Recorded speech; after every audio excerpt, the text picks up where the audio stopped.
6일인데 저희가 5월 7일 날 그 무효 소송을 냈고, 그리고 4월 15일 날 선거가 있었고 그 개표가 있었는데 지금 벌써 3개월이 지났습니다.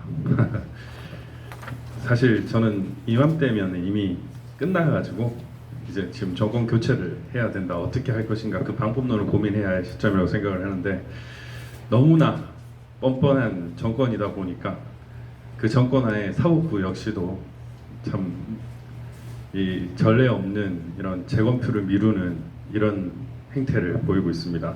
참 답답하기 짝이었는데요. 그럼에도 지치지 말고 우리가 다시 일어나서 이제 2막의 시작이라고 생각을 합니다. 그동안은 저희가 서면을 무수히 많이 제출했고 국민들에게 알리고 이런 행동을 했다고 하면 좀 더 환한 모습을 이 정부를 향해서, 사법부를 향해서 그렇게 표현해야 되지 않나, 그런 이제 시즌 2가 도래하지 않았나 그런 생각이 들고요. 지금 제가 주제를 중국 관련인 거를 이제 와서 알았는데 또 말씀을 드릴 말이 좀 있습니다. 제가 이제 이 사건을 접하면서 이제 QR 코드에 대해서 이제 좀 뭐랄까 매우 깊숙하게 느끼게 되었는데, 어느 순간 보니까 우리 생활 곳곳에 QR 코드가 이미 많이 자리 잡고 있다는 것을 느꼈습니다. 식당에 가면 서울시 제로페이가 그렇고요, 그 서울시 자전거도 그렇습니다. 보면은 이제 그 박원순이 그 우한 짜이오 이렇게 하면서 이제 중국과 아주 친화적인 그런 행동을 벌인 이유가 결국 서울시 안에 이렇게 QR 코드가 많이 자리 잡게 했구나라는 생각이 들었고요. 오늘 보니까 그 고한석 그 전 비서실장이 또 그 데이터 전문이다, 빅데이터 전문이더라고요. 그리고 그 박원순이 죽기 전에 만난 마지막 사람이었는데 그 사람이 이제 서울시 비서실장이었고 빅데이터 전문가였다. 이런 점도 상당히 소홀히 할 수 없는 영역 같습니다. 저는 이제 갤럭시 핸드폰 안에도 그 제 핸드폰에 보면 이 주소록인데요. 이 주소록인데 이 모든 주소록이 다 있습니다. 몇천 명이 있는데 이 주소록에 QR 코드가 다 있다라는 사실도 제가 최근에 알았습니다. 제 핸드폰에 있는 모든 주소가 사람의 핸드폰 번호나 개인 정보가 이렇게 QR코드로 다 담겨 있다는 사실을 보고 저는 충격을 금치 못했거든요. 어떻게 이런 일이 있을 수 있나라는 생각이 들어가지고,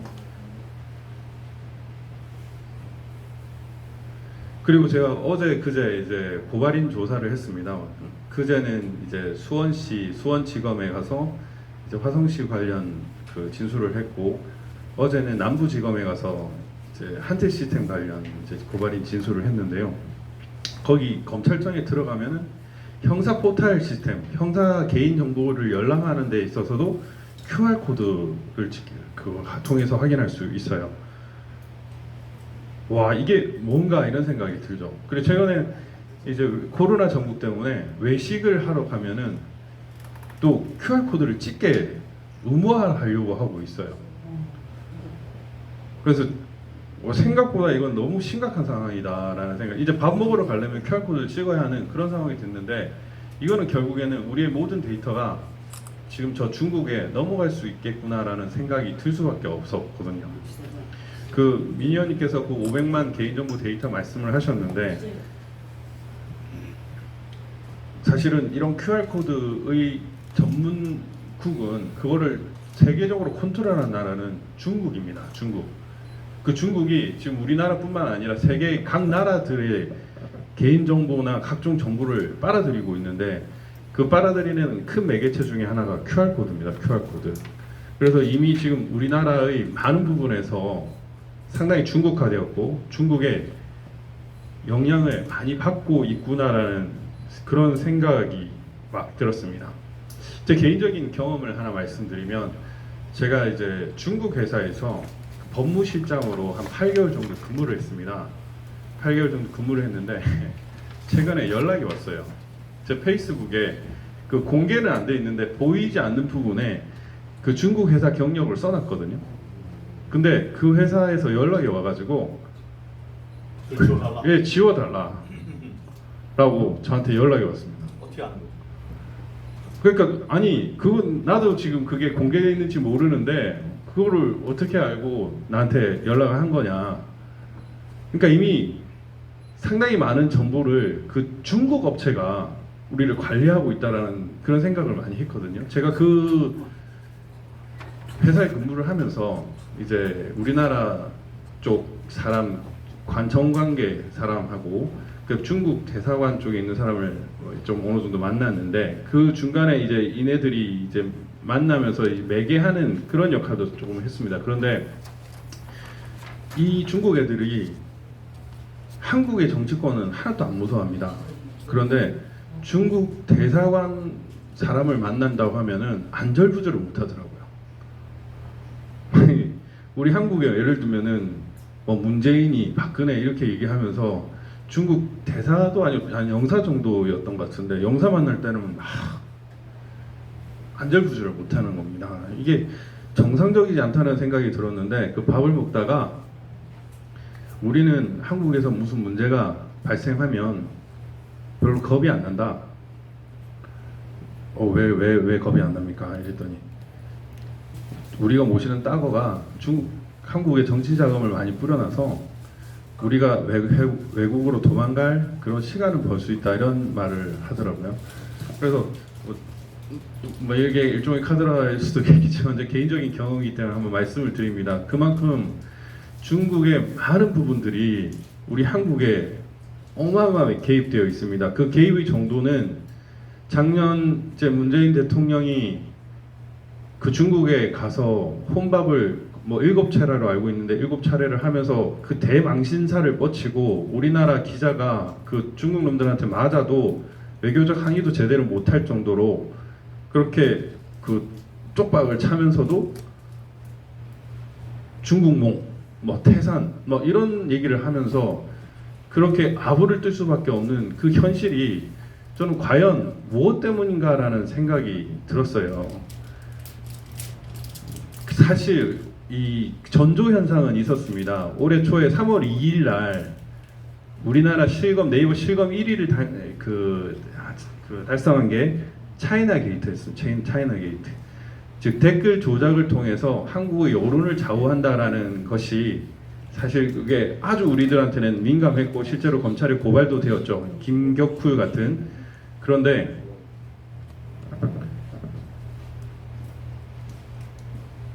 단순히 여론 조작이 아니었던 겁니다. 단순히 여론 조작만이 아니라 우리의 주권이 그냥 조작을 해서 이렇게 간접적인 방식으로 우리 주권이 능멸되고 훼손된 게 아니라 그냥 대놓고 여론 조작을 한 것이 여론 조작을 넘어 선거 조작까지 했다. 그랬기 때문에 지금 현 정권이 그렇게 깨갱할 수밖에 없다라는 그런 판단이 들 수밖에 없었습니다. 그럼 왜 이제 제가 고발 조사를 하다 보면 그냥 담당 수사관이 이런 질문을 합니다. 담당 검사도 그렇고 이거만으로 너무 약하지 않은가요? 라고 하면은 이제 모든 이제 선거와 부정선거와 관련된 이제 여러 가지 그 정황 증거들을 얘기를 하게 되는데 이제 중국과 이번 4.15 부정선거의 개입이 가장 클 수밖에 없는 이유는 너무 무식하게 작업을 했다는 겁니다. 너무 무식하게. 그 63대 36이나 우리나라의 각 선거구의 특성을 고려하지 않은 채 그냥 일률적으로 선거 조작, 부정선거를 한 것이 이게 우리나라 사람이라면 그 디테일하게 했을 텐데 중국 애들이 개입되다 보니까 그 디테일한 작업이 못했던 겁니다. 중국 입장에서는 그 13억 인구와 비교해 볼 때 너무나 작은 나라이기 때문에 그냥 아무렇게나 해도 되는 그런 걸로 보이는 거죠. 그렇지만은 이걸 매의 눈 아니 그냥 어느 정도 정치적 상식을 가진 사람의 눈으로 보면은 너무나 그 데이터나 통계가 잘못되었다는 걸 알 수가 있습니다. 그런데 그 데이터나 통계가 잘못된 이유가 디테일하지 못한 것은 우리의 실정을 잘 모르는 사람이 개입되어 있기 때문에 그 개입된 결과가